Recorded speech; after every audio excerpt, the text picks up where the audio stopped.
Hey YouTube, it's me Sam and I have a story to tell you. I'm only going to read first chapter and I might stumble over a few words because I normally don't see them very often. And I normally read a lot of books. So, for you YouTube fanatics, I have a book that I don't think a lot of people have read. But I think you'll enjoy this. I'm going to read the first chapter. It's going to kind of sound boring, but it's going to be absolutely great. And this book is called The Reformed Vampire Support Group by Catherine Jinks. Gotcha! Jinx. Right? Okay. Chapter 1. Nina was stuck. She didn't know what to write next. So far, her teenage love interest had been dragged into a refrigerated meat locker by two thugs armed with guns and a boning knife. What's a boning knife? Is that something for fish? That you bone fish with? But Zeta Bloodstone was already waiting for them, hanging upside down from a meat hook, wrapped in a long black cape and covered by a thin layer of frost.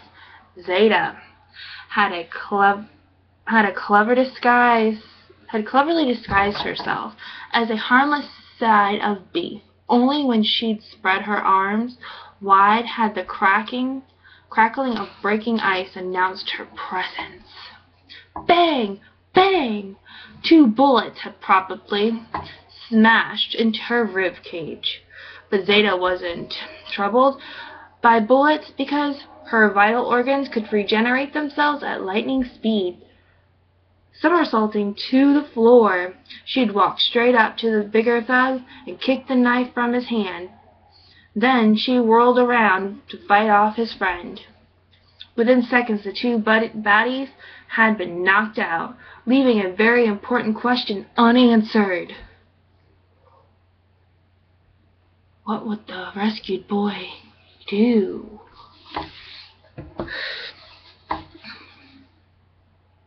Obviously, he would be grateful.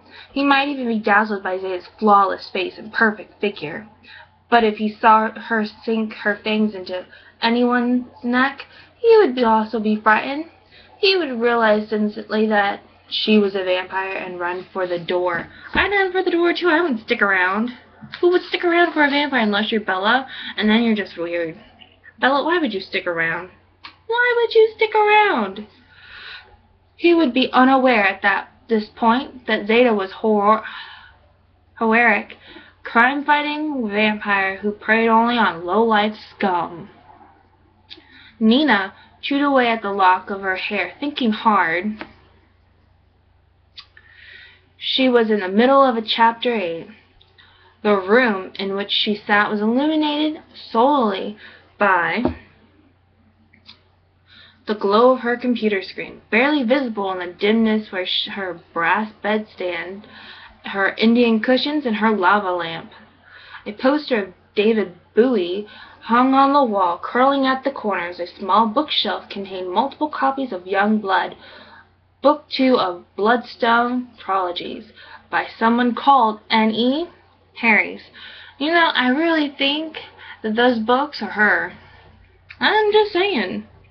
Splashed across the cover of the Young Blood was a glamorous, slinky young girl with white skin, black hair, and ruby-red lips. She wore high-heeled boots and lots of black leather as well. An animation belt. Her canine teeth were long and pointed, but she was stunningly beautiful nonetheless. I mean, would you really want 2 things hanging down the side here? You know, just going off about nothing important. She appeared to be leaping from rooftop to rooftop, her black cape streaming out behind her. "Nina!" somebody shouted from behind the closed bedroom door. Nina didn't respond. She stared unblinkingly at the computer screen, still gawning at her hair, which was thick and dark. and cut in a heavy, clumsy, old-fashioned style that didn't suit her bony little face. Anyways.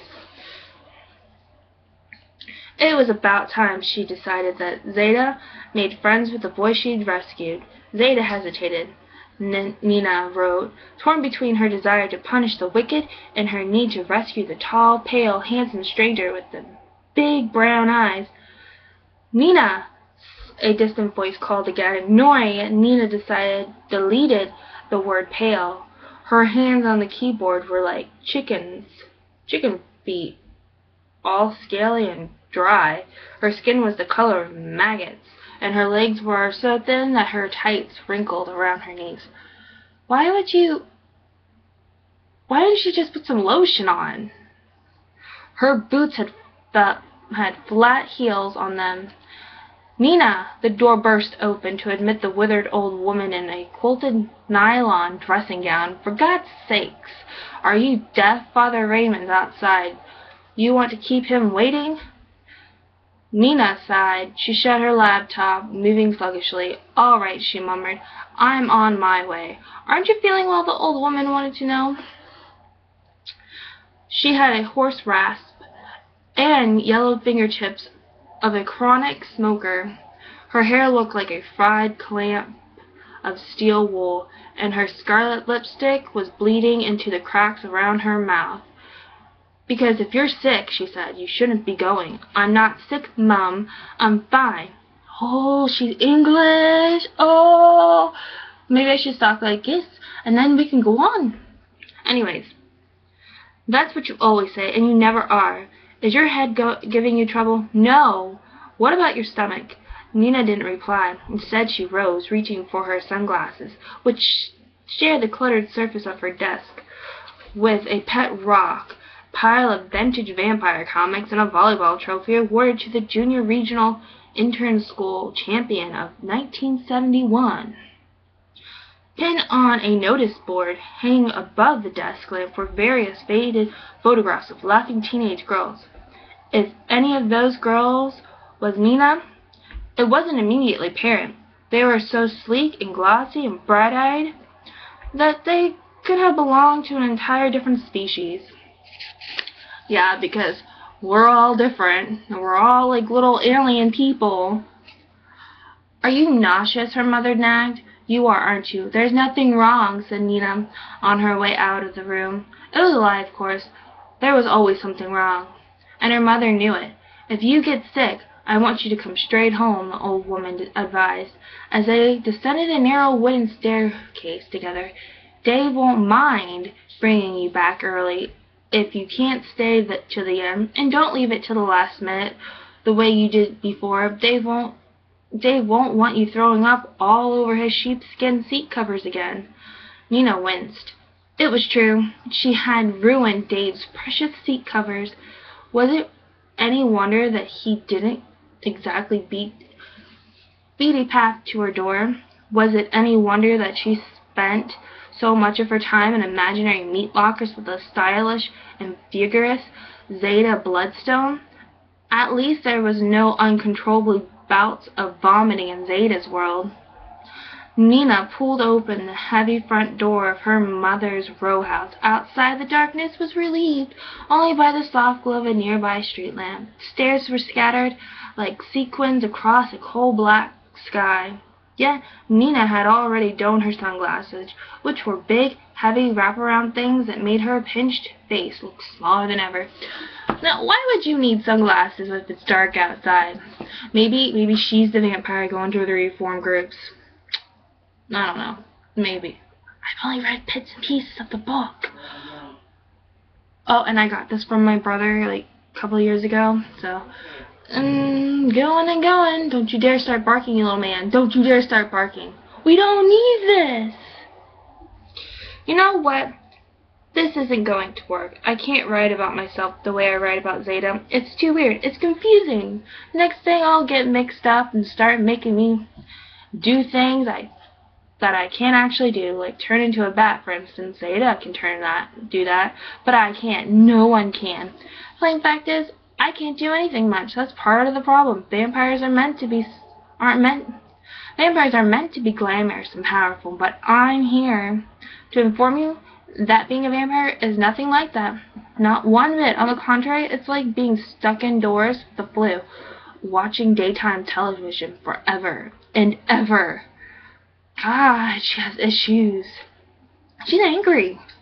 If being a vampire were easy, there wouldn't be a reformed vampire support group. As a matter of fact, I was going to the group meeting that very night. Father Raymond had come to pick me up. It was a Tuesday, because all our meetings are held on Tuesday at 9:30 p.m. in St. Augustus Church Hall.